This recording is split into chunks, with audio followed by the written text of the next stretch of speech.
오늘 센텀 리버파크 분양 공고가 떴고요. 분양 가격이 공개가 됐습니다. 분양 가격이 비싼지 싼지 비교를 해볼 텐데 센텀파크 1차를 가지고 좀 비교를 해보려고 해요. 물론 비슷한 면도 있지만 당연히 다른 면도 있겠죠. 그런 부분들 고려해서 가격이 합리적인지 아닌지 이런 것들 한번 비교해 보도록 하겠습니다. 먼저 위치를 보시면 빨간색 별표로 센텀 리버파크가 표시되어 있습니다. 우리가 보통 센텀권이라고 이야기를 하면 센텀시티역이 있고요. 그 다음에 신세계백화점이랑 백스코가 있는 이 위치를 메인 지역이라고 이야기를 하고, 이 지역을 편하게 누릴 수 있으면 아파트 가격이 상당히 높게 위치하는 그런 특징이 있습니다. 그래서 센텀권에서 해운대까지 공간이 부산시장을 주도하는 지역이라 보시면 되고, 그 가격 지배력이 센텀파크까지는 잘 미쳤다고 보시면 될 것 같아요. 그래서 센텀파크 1차 같은 경우에는 부산에서도 굉장히 선호도가 높은, 가격이 높은 아파트이고, 거기보다 조금 더 북단으로 넘어가면 이번에 분양하는 센텀 리버파크가 있는데 가격의 영향력이 여기까지 미칠 것인가, 그런 걸 한번 생각해 볼 필요 있긴 해요. 왜 이런 이야기를 하게 되냐면, 센텀 리버파크 북단에 보면 센텀 이편한 세상 아파트가 있습니다. 센텀 리버파크 같은 경우에는 오히려 자동차 검사소나 해운대구청 신청서가 들어옴으로 인해서 공간이 센텀파크 1차와 다소 분리되거든요. 근데 오히려 센텀 이편한 세상 같은 경우에는 도로를 하나를 두고 아파트가 경계를 마주하고 있기 때문에 시장의 어떤 특징을 놓고 보면 이 공간과 유사한 부분이 있을 수도 있다라는 거예요. 물론 이 지역 전체적으로 공급이 매우 힘들고 또 아파트 자체가 하이엔드로 가기 때문에 이 지역 시장하고는 조금은 다른 모습도 분명히 있을 겁니다. 하지만 우리가 공간을 놓고 보면 센텀시티나 센텀파크보다는 확실히 북단에 위치해 있기 때문에 이 공간을 너무 센텀권하고 가까운 지역이라고 말하기에는 조금 무리가 있는 부분도 고려하셨으면 좋겠어요. 실제로 가격을 보시면 센텀파크와 센텀 이편한 세상 34평을 기준으로 한번 비교를 해볼 건데, 2007년부터 해서 최근까지 센텀 이편한 세상과 센텀파크의 34평 실거래 가격을 다 기록한 그래프입니다.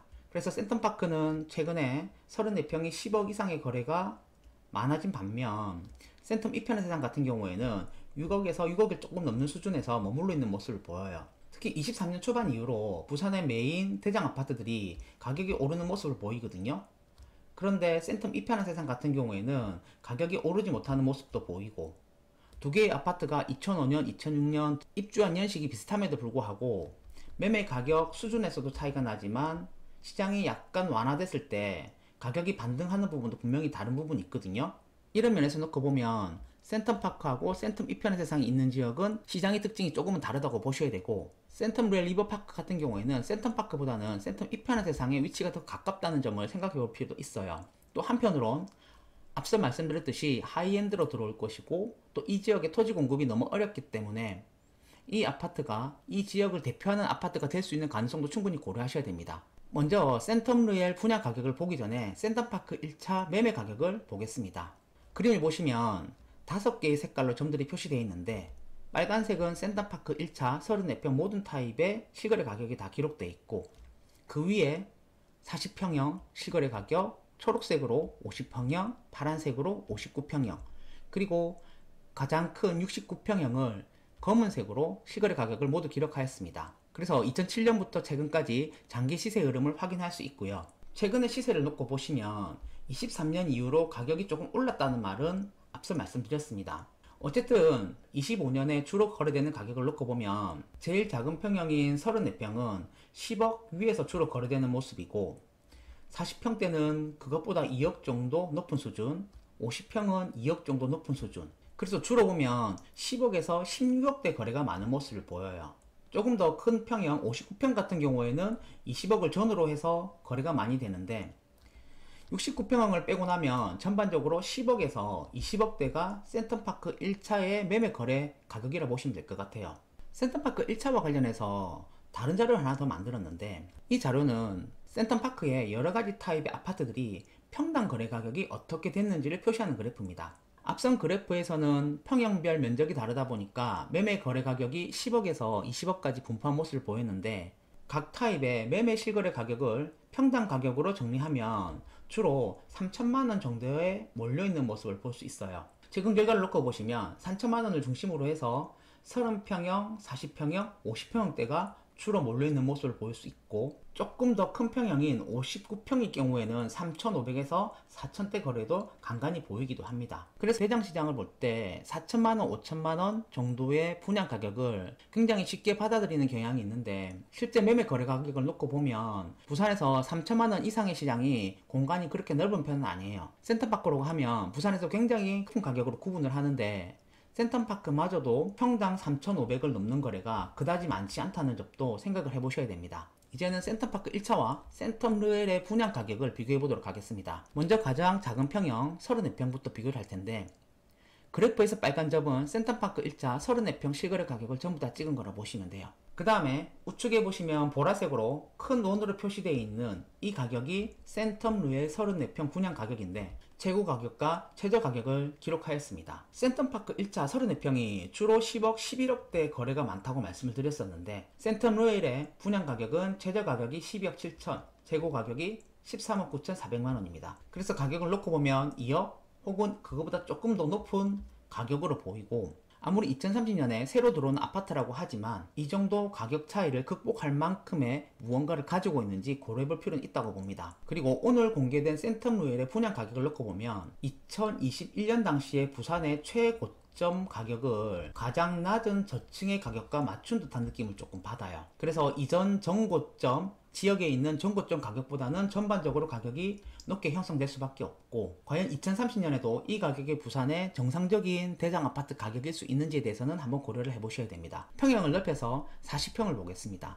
센텀파크는 40평, 센텀루엘은 42평, 센텀루엘이 조금 큽니다. 그림에 표시된 노란색 점들은 센텀파크 40평의 실거래 가격, 그 다음에 보라색으로 표시된 점 2개는 센텀루엘 42평의 최고 가격과 최저 가격입니다.